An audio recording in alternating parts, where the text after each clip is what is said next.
Почитувани, ви посакувам добар ден и добре дојде во емисијата Очи во очи на телевизија 24 со мене Исо Мухич. И тоа ви е познато, постојано преку неделата ги имаме овие средби и токму и очи во очи дискутираме и разговараме. Навикнати сме сосема на тоа, но очи во очи е и денешната тема со тоа што ова е за прв пат очи во очи се едно како терминолошки би се тоа изразило. Средба на родителите на загинатите во Кочани со државниот врв, а всушност токму преку седмицата на таа постојана анкетна комисија за заштита на слободите и правата на граѓаните, а пак по представка на родителите на загинатите деца, кои всушност бараат случајот да се разгледува како повреда на човековите права, со оглед на тоа што сметаат всушност дека правото на живот е неприкосновено, а дека нивните деца се жртви на корумпиран систем. И токму велам на денешната анкетна комисија присуствуваше и целиот државен врв од претседателката на државата преку претседателот на собранието, односно претседателот на владата, клучните, затоа и велам државниот врв. Анкетната комисија беше свикана од лидерот на опозицијската партија Левица, Апасиев, кој е пак и председател на комисијата. Имаше многу работи на ова очи во очи средба, затоа што очи во очи беа сите, и родителите со функционерите, но и учесниците, пратениците и така натаму. И во таа смисла Иванка Василевска од ВМРО ДПМН имаше и вербален судир токму помеѓу со Апасиев всушност, односно има остри расправи, но и помеѓу дел од пратениците. Василевска побара Апасиев да биде изземен од председавач на постојаната анкетна комисија. Тој пак го одби тоа барање и кажа дека ќе продолжи да ја води комисијата. Имавме и изјави односно обраќања на родителите на настраданите, кои укажува на тоа дека трагедијата е резултат на системски пропусти, негрижа, но и поставува прашање зошто зошто биле сослушани само поранешни неактуелни функционери. Во таа смисла и се побара да се разгледува случајот како сериозна повреда на човековите права со посебен акцент на правото на живот. Имавме обраќање и на претседателот на владата Мицковски, кој секако, освен што изрази сочувство, и тука дојде до конфронтација со опозицијата, имено тој упати директно кон нив критики дека изнесуваат континуирани лаги, но сепак дека не успеале да создадат поинаква слика во јавноста, дека вистината е сосема поинаква од она што тие го пласираат, и дека државата ќе ја даде целата потребна поддршка, иако не го коментираше барањето на родителите за финансиска помош. И токму пак и по однос на ова денешна средба, состанок на оваа анкетна комисија, коментираше дека всушност правда на анкетна комисија не може да има, туку треба да се бара во судски процес. Еве цитирам: правда во рамки на анкетна комисија не може да има, туку само во судски процес. За да имате правда, треба да имате факти од истата, не може да ги изнесувате на анкетна комисија поради тоа што ќе компрометирате истрагата и процесот, на што всушност пак и обвинителот Коцевски реагираше, а и Василевска пак се осврна на неговото писмо во кое тој пратено до собранискиот спикер Гаши, во кое нагласува дека нема потреба од анкетна комисија, затоа што нема потреба да се води паралелна истрага за случај да не се компрометира. Но еве сега одеднаш Коцевски стана релевантен фактор, чие мислење се уважува. Затоа пак Апасиев реплицираше дека неговото мислење не се однесувало на анкетната комисија на Апасиев, туку токму на иницијативата на владеачкото мнозинство за сите трагедии, а не за ова. Но добро, да се вратиме исто на изјавата на Мицковски, затоа што тој го коментира истото тоа, дека ќе се компрометирала истрагата и процесот. И тие кои треба да бидат одговорни, нема повеќе да бидат одговорни. Вели Мицковски понатаму, вистинското прашање зошто токму сега, после 9 месеци од трагедија, и зошто континуирано некој прави политички екзибиции. Па добро, зошто континуирано се прават политички екзибиции, кој знае, 30 на години, од секогаш се прават политички екзибиции. Мислам, штом веќе поставува прашање, вистинско прашање, вели, а зошто токму сега, после 9 месеци, па кој знае, затоа што веројатно никој од нив ништо не направил за овие 9 месеци, се подготвува за избори или предизбори, ќе беше како предизборни кампањи и така натаму, па еве, тоа е како со минуси, со задолжување, кога ќе си дојде на наплата, за наплата, никогаш не е време. И секогаш е тешко да се поправат работите кои се направени предходно.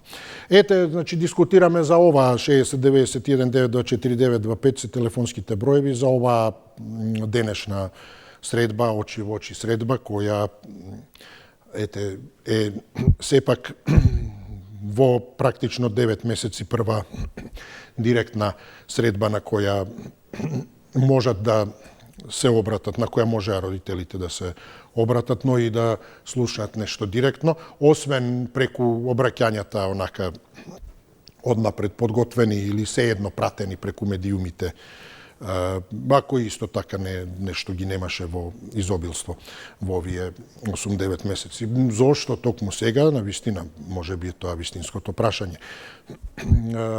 Вистинскиот одговор секако не е токму затоа што немало ништо во овие 9 месеци, но е еден од одговорите на кои треба да се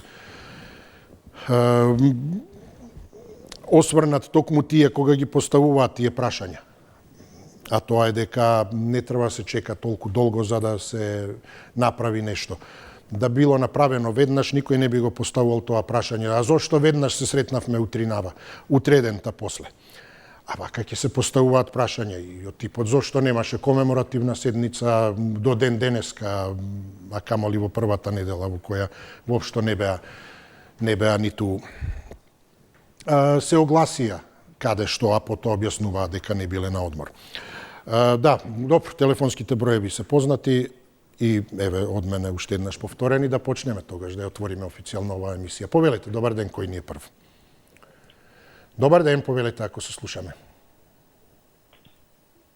Добар ден, дали... Да, вие сте, повелете, добар ден, ве слушам. Благодарам, не предпоставуваш дека ќе бидам прва.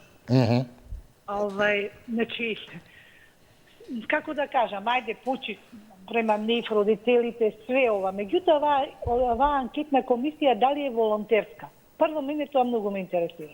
Или треба да се плати некоја дневница што таа комисија заседава, не знам, се прашувам сето тоа, не знам како и по кој начин се бара и се доаѓа до тоа.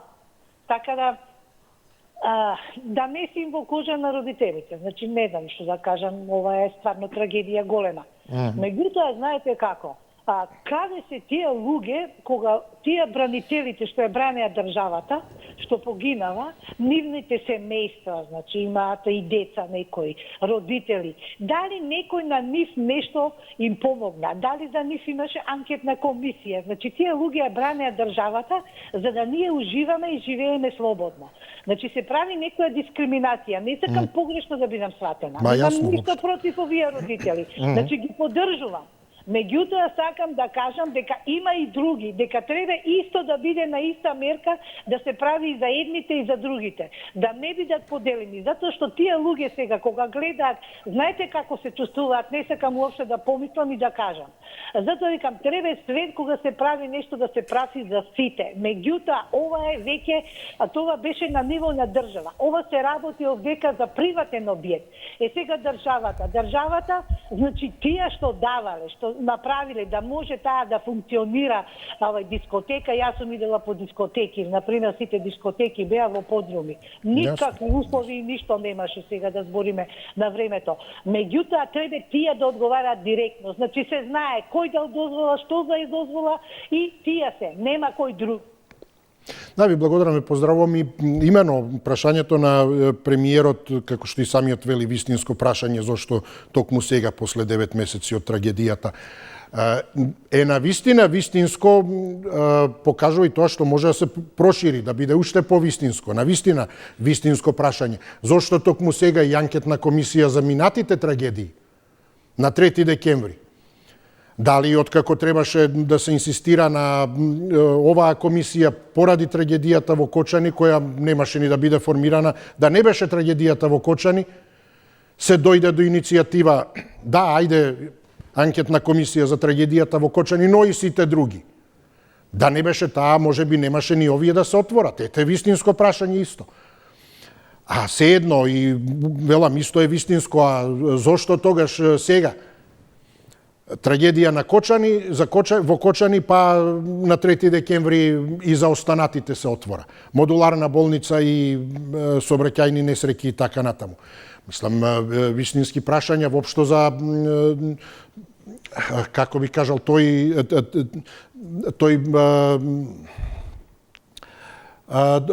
делокруг на луѓе. За сите, затоа велам, не, туку велам добро што премиерот го поставува. Ни укажува, вклучително може да е и за него, може и тој реторички се прашува вистинско прашање. Но и за сите наназад, затоа што и тие трагедии се случени и во период на други, односно кога друга номенклатура била на власт. Затоа велам за сите кои се дел од тоа, ајде така кажам, пледоаје на таа публика функционерска, на тие актери функционерски. Значи да не беше трагедијата во Кочани, никој немаше ни да го потегне ова за другите трагедии. А ова за Кочани 9 месеци треба да поминат, за сега да спориме зошто сега. А денеска е таа комисија, а минатата недела опозицијската, односно владеачкото мнозинство ја усвои иницијативата за и Кочани и останатите, модуларната и двете сообраќајни несреќи. Навистина, и ако продолжиме така, прашањето и тоа како вистинско, но му нема крај. А зошто сега за ова, а зошто сега за она, а зошто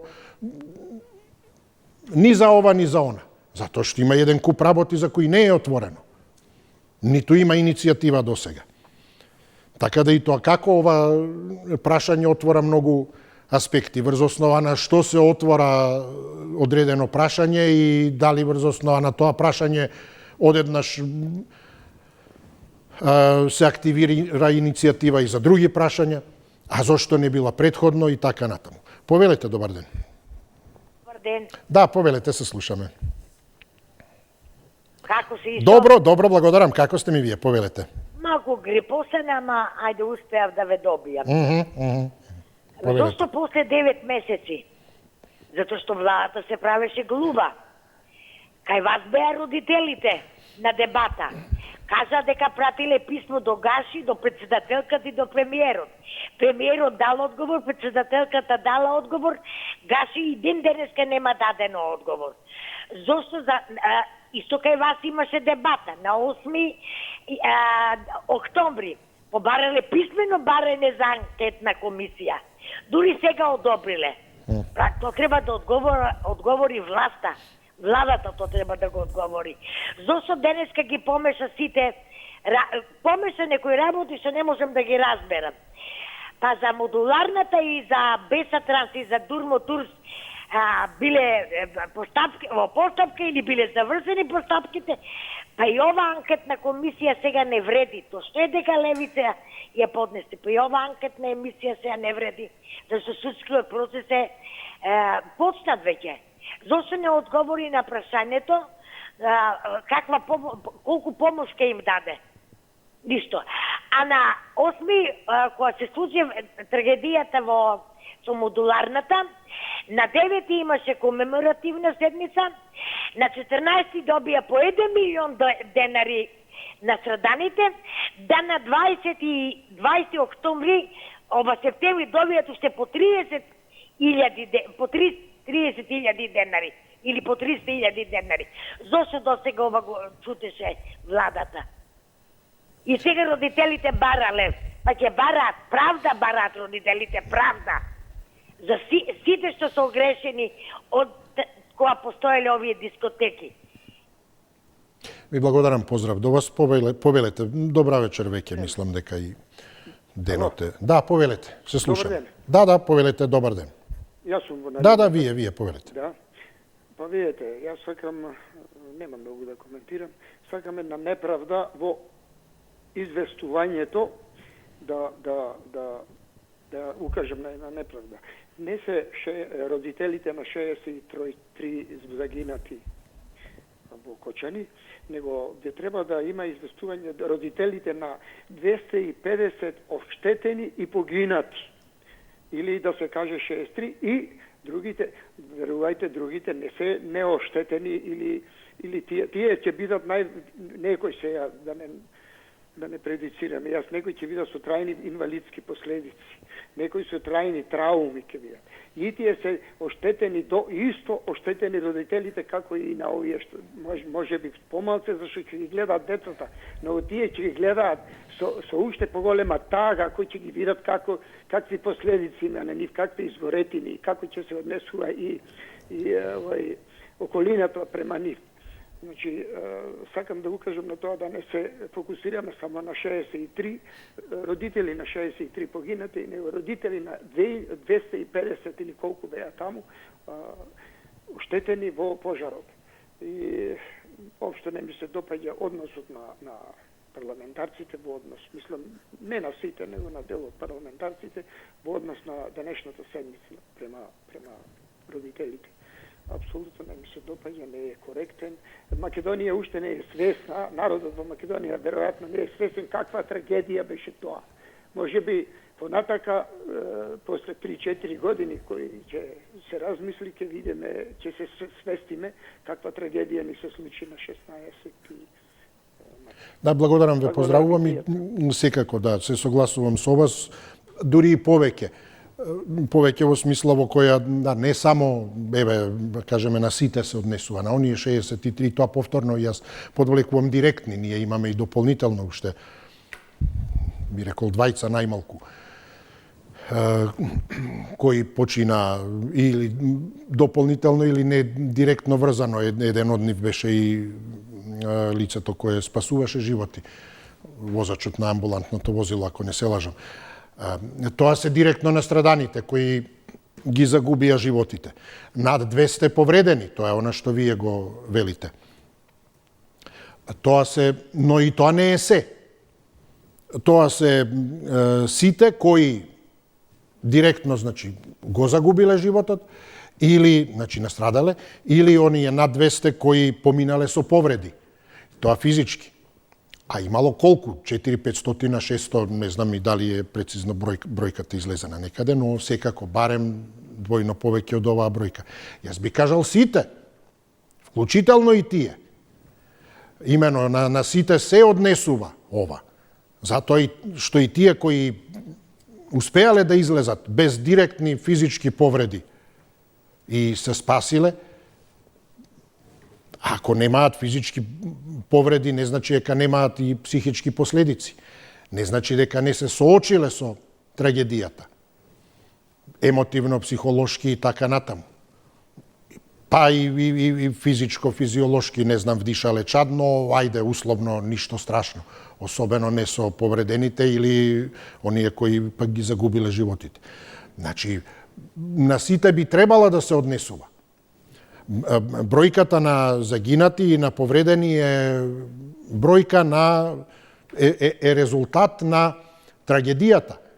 Но таа не е направена како селекција, некоја толку ќе настрадаат, толку ќе бидат повредени, а толку воопшто нема да бидат повредени.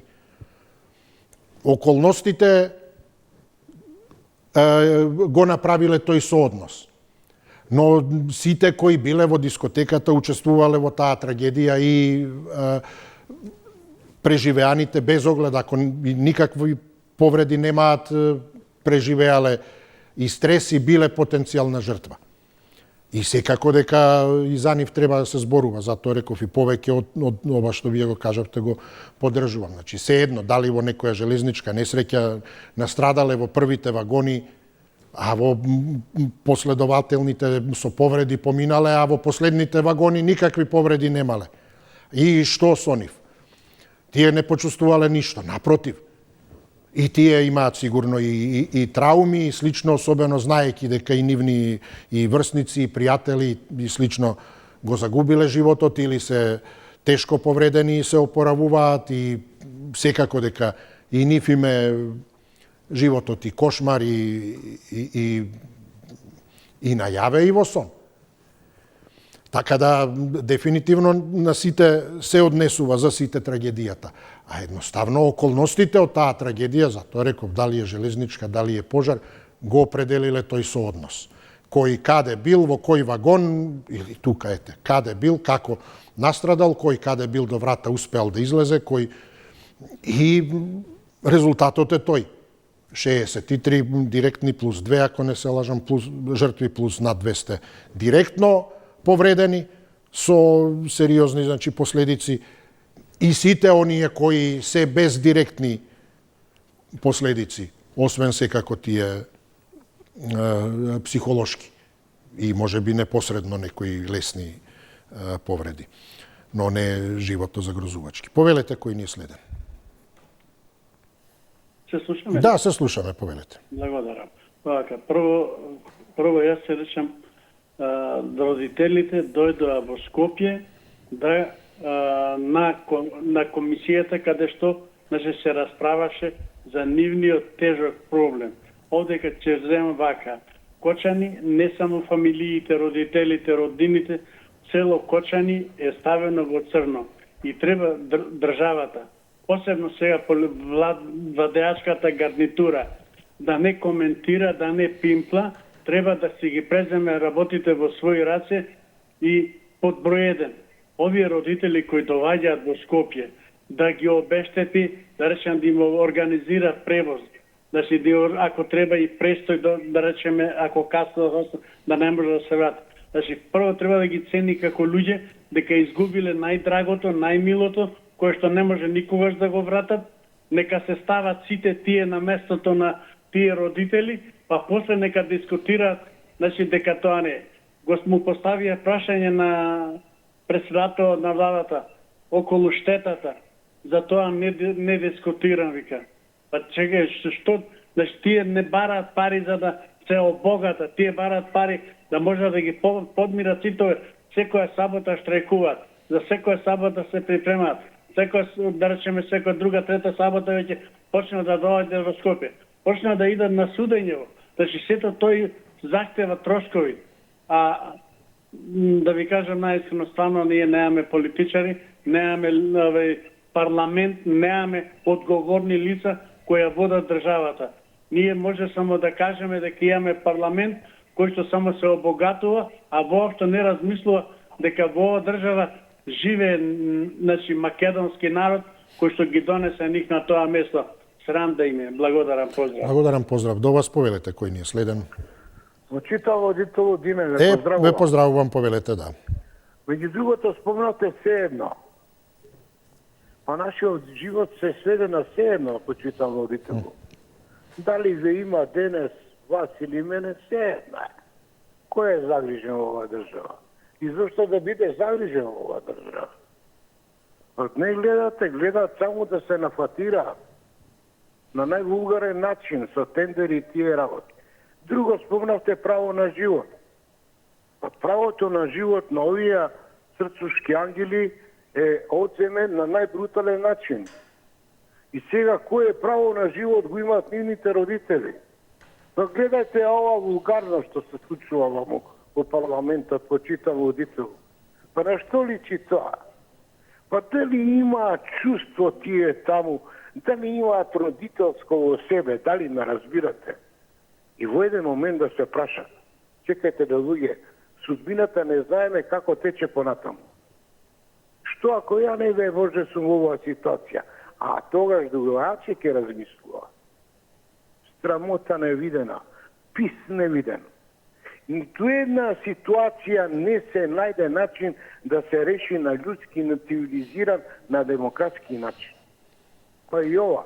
Абе, дајте луѓево да кажат пред собраниево, да кажат.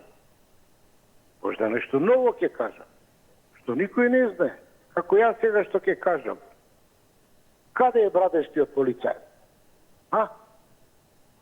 Ама тоа е една чуденка невидена, почитав водителу. Во ниједна ситуација состојба он не е спомнат. Што е причинава? Е министер за внатрешни или не? Ова е невидено.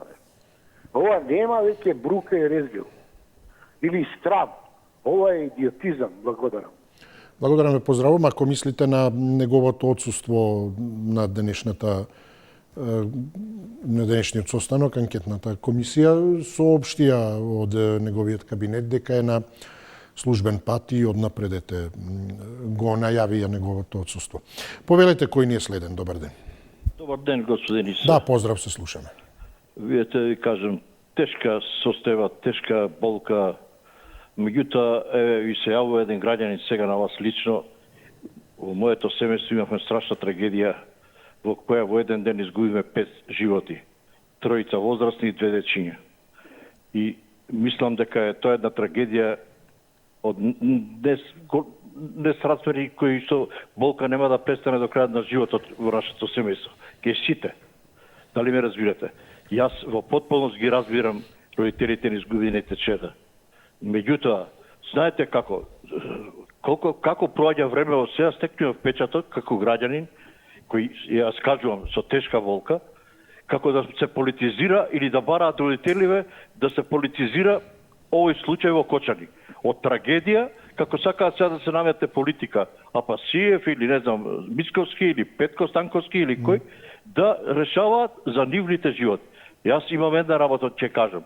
Дали они како родители, ја како човек што изгубил од семејството 5 души, дали ќе се задоволев ја ако човекот го осудија на смртна казна? Не може да се не може таа болка да се прекине исто. Тоа се носи во душата, во срцето до крајот на животот. Меѓутоа, овие луѓе треба да сватат дека во Кочани мора да има и свадби, дека мора да има и крстевки, дека ќе се раѓаат дечиња, дека треба да има свадби. Сега таму добивам информации, свадби прават во Радовиш, свадби прават во Штип, свадби прават во Виница. Значи, од што им е непријатно на луѓето, од незгодната состојба која е донесен градот во тешка ситуација, са другите граѓани треба да бегаат од градот надвор и да го продолжат едноставно животот. Знаете како? Животот мора да продолжи. Тоа што биднало, тоа е завршена приказка.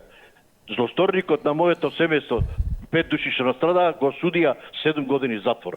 Па што требаше ние да го стреламе, а не државата. Меѓутоа тоа е тоа. Они ќе си живеат со болката и ја им препорачувам да престанат со тие шетања и викања и плјукање по политичари и така натаму. Судот ќе одлучи се. Верувам дека ќе бидат казнети злосторниците. Пријатно. Да, ви благодарам, поздрав до вас, сочувство за вашата загуба и желби за тоа да имате сила. А ова што спомнавте, судот ќе одлучи. Па всушност и токму улогата на судот е да ја утврди, да ја утврдува вистината. Тоа е оној, не знам, прв чекор или основниот поради што постои. Односно, откако ќе ја утврди, да ја определи мерката, казната, и да даде секако понатаму препораки што да се коригира за да не се случува, ако е покомплексен случајот како ова трагедија во Кочани. Затоа, значи, велам, токму тоа е основата да се утврди вистината врз основа на која се применува законот, правдата, редот. За да се примени законот, правото, односно правдата да се бара, мора да се утврди вистината. Затоа судот има клучната улога да ја утврди вистината. Вистината, да речеме, не знам, ете сега, таа анкетна комисија, таа друга комисија која власта ја формираше за и овие изминатите трагедии, да речеме, вклучува и 2 сообраќајни автобуски несреќи, онака и ласкарци и слично. Утврдување на вистината, повторно. Дали е човечки фактор, дали е техничка неисправност, дали е комбинација на двата, или се едно модуларната болница. Дали е случајот решен со модуларната болница ако имаме пресудата каква што ја имаме. И не знам, утврдување на продолжен кабел бил причина. Или е вистината нешто сосема друго. Не е само утврдување на последиците. Се запалил кабел, овој е одговорно лице, директор, ајде ваква казна и готово. Значи да се утврди вистината врз која точно ќе се знае. Ако е човечки фактор, па дали бил на работа, дали бил под дејство на алкохол, дали и така натаму. Односно, велам, ако е технички, дали автобуските несреќи, модуларната болница или трагедијата во Кочани, понатаму да даде исто така решенија како со санкции, така со тоа што затоа треба законодавната власт да е исто така комплементарна со судската, каде што ќе има зајакнат или надзор или законски измени кои понатаму ако се утврдат системски институционални пропусти заради недоречени закони, нетемелни закони и така натаму, ќе го коригираат тоа, за да не се прави, односно не се случи во иднина. И тоа е генерално улогата на судот.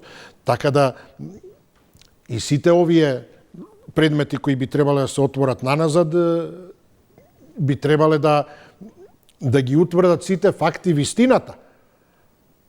Ова понатаму е последица, или да речеме само оној завршен дел на некој начин. И со ова кај Ласкарце, да, ние имаме детална анализа, автобусот преминал на другата коловозна лента, па 2 банкини, преку 2 банкини ги пробил, па преку 3 други коловозни ленти, па преку ридот, па со предниот дел. Добро, но која е причината? Кој е окинувачот? Ние анализираме како патува куршумот, потоа па паѓа, отишол нагоре, па паѓал надоле, па ја погодил жртвата. Кој го испукал? Тоа е вистината, тоа судот треба да го утврди. Анализирањето понатаму како се движал автобусот или пожарот, почнал да се топи кабелот, па изолацијата, па оттаму првата искра, па оттаму чаршафот се запалил, па тоа е се веќе оној вториот дел, како патува куршумот. Повелете, кој ни е следен. Ало? Да, добар ден, се слушаме, повелете.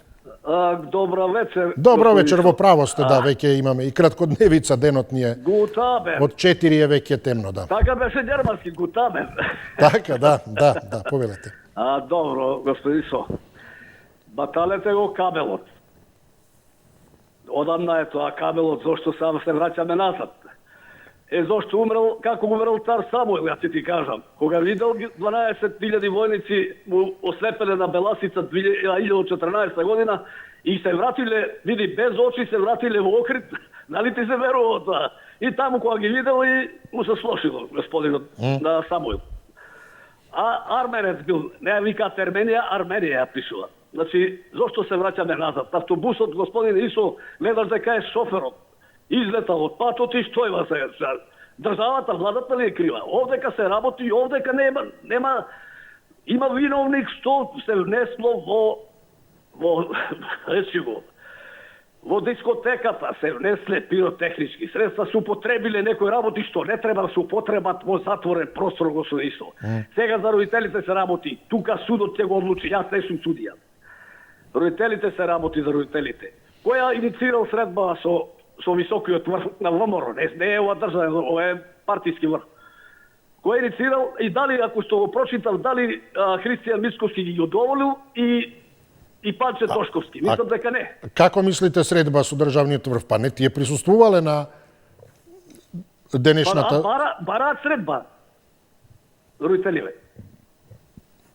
Но добро, родителите поднесоа иницијатива и поради тоа се одржуваше денеска. Со државниот врв, значи кога се на средба? Па денеска траеше, еве, за тоа дискутираме. Ама јас слушав дека не бил премиерот на ВМРО, не бил и го Панче Тошковски. Биле зафатени со друго, тоа... Така, истече времето. Но добро, веројатно не сте ги следеле настаните во овие неколку часа од Пладне. Ова се вчерашни информации од кабинетот на премиерот дека нема да присуствува. Имал активност на... не е битно, веќе градежна зона, нешто и така натаму. Председателка на државата не се изјасни. Од кабинетот на министерот за внатрешни Тошковски дека е спречен, напатен, но денеска на седницата се појави и председателката на државата и председателот на владата Мицковски, кој ја откажа или одложи тој настан се едно од своето присуство, и председателот на собранието. Освен министерот за внатрешни, за кој беше најавено дека е на пат. Така да, затоа велам, значи, родителите на загинатите побараа, тоа е нивна представка. А Димитар Апасиев е председател на постојната анкетна комисија за заштита на слободите и правата на граѓанинот и така натаму. Тој ја свика оваа комисија на барање, значи, по представка на родителите на загинатите. Спорно беше присуството и барем се образложуваше од и пратениците кај ќе биде тешко да се присуствува на две седници, затоа што денеска почна и седницата за предлог буџетот пред собранието, пред пратениците. Меѓутоа дојдоа сите и ја имаа средбата. Ете, тоа значи, и околу тоа дискутираме. Повелете. Вечер. Да, добра вечер, повелете. Благодарам, сакам да кажам нешто, да ви исклучам. Да, повелете. Во линија сум, нели? Да, во програма, повелете, слушаме внимателно. Најпред сакам да изразам сочувство на оној господин пред малку, што навистина искрено и од срце кажа неколку зборови. Тој што изгуби 5 члено семејство, 5 члена од семејството, а овој по него тропаше глупости и го губам трпението да бидам културна. Од глупостите ми е преку глава. И вистина се политизира овој настан. Родителите ќе добијат дневници од судот, зашто сите странки што учествуваат добиваат дневници за патување натаму наваму. Еве и тој податок требаше да го знаат, или барем вие да им го кажете да се смират. Но пари се добива откако ќе заврши процес, бидејќи ова е приватен објект, има директни виновници и потоа по завршениот процес, ако се добие процесот, тогаш се обештетува и за физичка и душевна болка. Буџетот може да е не 6 милиарди, 60 милиарди. Не е правилно да седнат 10-15 луѓе во влада и да одлучат ќе ви дадеме толку за мртвите. Тоа е морбидно. Тоа што претходната влада исплатила за оние во болницата, тоа е морбидно. Морбидно и монструозно и нечовечки. Не се исплаќа човечки живот. Која порака тогаш пратија? Можам да ве изгорам, нема да одговарам. Можам да ве платам. И тоа со парите од буџетот. Така да доста со пари. Ако родителите на вистина само пари бараат, се прашувам каде им е љубовта. Благодарам. Ви благодараме, поздравуваме. Токму тоа е, значи има многу аспекти на штета и на домест ток на истата, спомнавте и вие, и физичка, и душевна, и ќе додадам материјална, нематеријална и многу други. И затоа и спомнав, погодени се сите кои биле во дискотеката Кобната вечер. Секако имаме тука бројка од настрадани, имаме бројка од сериозно повредени, но имаме бројка која барем без директни физички последици не поминала. Но не значи дека не биле, тоа се сите кои, значи не можеме да зборуваме само за, не знам, 263 или колку се, 270-тина директно. Туку сите кои биле. А основата е јасно, некој е за физичка, некој е за душевна, некој е и за физичка и за душевна, некој и колку и да му се даде, не може му се обештети, но ете, тоа е што може законски, не може затоа што има апсолутна загуба. Починато лице. Повелете, кој ни е следен? Добро вечер. Да, добра вечер, повелете, се слушаме. Поздрав до телевизија 24. Благодарам, поздрав, повелете. Па откако ја направија некои мангупи Северната Дивоградба, кои не ветува живот за сите, цело време зборуваме само за трагедија, за трагедии. Изгора на тоа, имаме политичари кои посакуваат да се зборува само за трагедии, кои единствена мотивација и импресија во политиката им е смртта. Веројатно не можат да донесат живот во Македонија, па само за смрт сакаат да зборуваат и да не знам друго што да прават. Кај имаме дискриминација на живите, сега од Апасиев и Филипче имаме дискриминација на мртвите. Замислете. Дали за едни мртви треба да се зборува, за други да не се зборува, а кој им го дал тоа правото на Филипче и на Апасиев да прават дискриминација дури и на мртви? Не знаме од каде тоа право. Велите анкетна комисија да даде одговори сведоци. Кои се тие сведоци што ќе посведочат, како што едни мангупи порано тврдеа, дека Тошковски им наредил на полицајците да ги затвори вратите на дискотеката.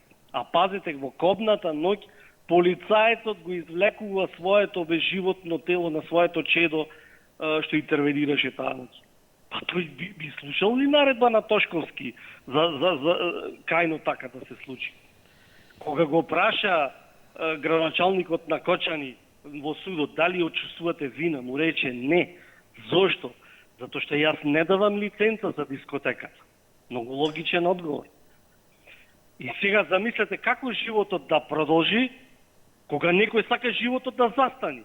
Значи некои политичари или политиканти се едно сакаат животот да застани, не да продолжи. Нив единствен мотив и инспирација им е смртта. Благодарам, поздрав до вас. Добра вечер, повелете. Здраво. Здраво, повелете, се слушаме. Види вака. Да, слушаме. Дали сме на линија? Се прекина, повелете, ако можете да се јавите повторно, секако еве, иако мислам нема потреба, но сепак еве официјално велам не е до нас, техничка ситуација е, повелете, јавете се. Добар ден, кој ни е следен? Добра вечер, се едно. Повелете, дали имаме некого? Дали се слушаме, повелете? Има ли некој? Да, повелете, се слушаме. Абе, изгледа пак се понови. Добро, еве, нешто се прекина, повелете, јас токму тоа... Не знам што би на работа... Реков да не испадне дека нешто. Да, повелете. Да, секундажава продолжи да се вртење ова. Да, еве, дајте на гледачот, рестартирајте. Да, еве ќе и како мал надомести, ако не по наша вина за... Дијам куца уште не менја колегата. Еве, дајте, ресетирајте. Не знам се дали да зборам, дали да...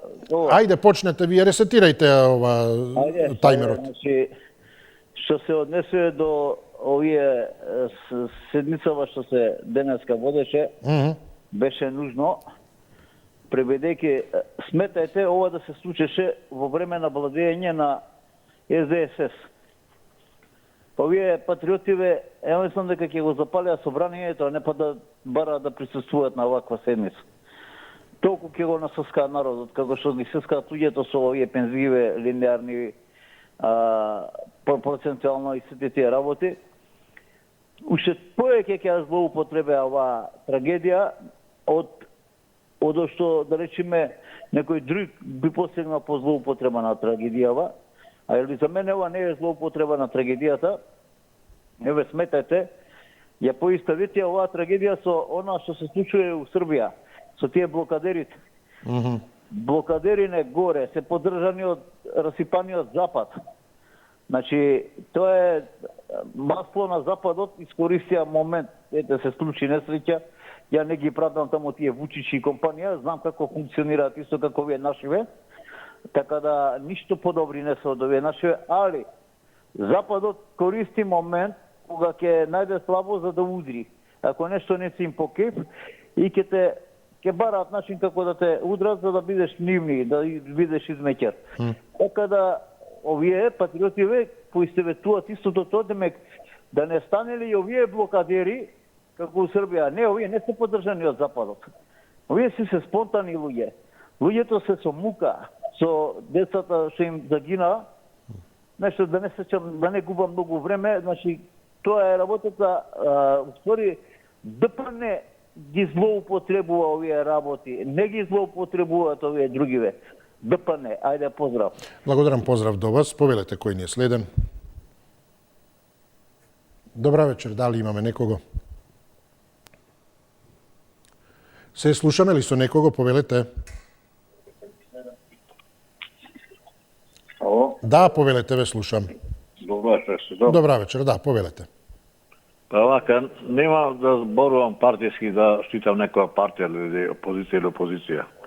Овие луѓе, родителите, не дојдат денеска, една господја сакаше да ги исправи некој таму. Не дојдат за дневници во Скопје. Како бре, не срамота и греота вака да коментираме. Луѓето дојдоа малку да се утеша да и уво кажа една родител. Ројдени се за да не се случи повеќе ова, ни на ваши, ни на наши деца, за никого да не се случи. Не за да земат дневница или да биде осуден некој невин. И самите родители скажа, не викат, ситните па некој помали ќе бидат осудени, а големите, значи, знаат тие кој е таму. Ние не можеме повеќе да земат кочанци од родителите и све што се случувало таму тие. Значи, затоа тоа родители сака, тоа го бара. Тоа се види овде одма дека се политизира назре. Една господја одма се фати за пасијето или председател на комисијата.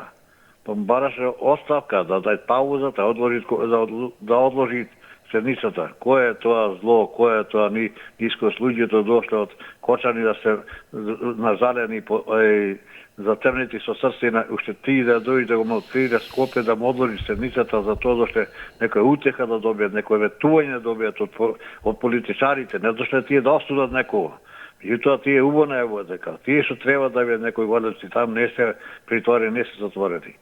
Меѓутоа, нажалост, кај нас следува дека ние навиваме партиски, како претходниците скоро сите, партиски, штитиме една партија или друга или трета, а не кажуваме вистината и реалноста, а тоа го правиме за наши лични интереси, те ни се служат вакви работи, кои тоа битува директно, мисла, се фаќа таму, штитите партијата што е на власт. Нема штитите американски партии на власт или... Благодарам ве, поздравувам. Кој ни е следен, повелете. Веќе завршуваме, немаме време. Мајка на жртва во пожарот во обраќање пред пратениците и пред државниот врв кажа, ете, со тоа и ќе завршиме оваа емисија, цитирам, за нас ова не е политика, ова е борба за живот, државата мора да ја поправи неправдата, владата има законска и морална одговорност да постапи праведно и одговорно. За нашите деца вистинска правда, за вашите деца безбедност, за сите нас иднина. Благодарам за вниманието, за учеството, ви посакувам пријатна вечер и би рекол за сите заедничко ние дека се надеваме на подобра иднина. Довидување.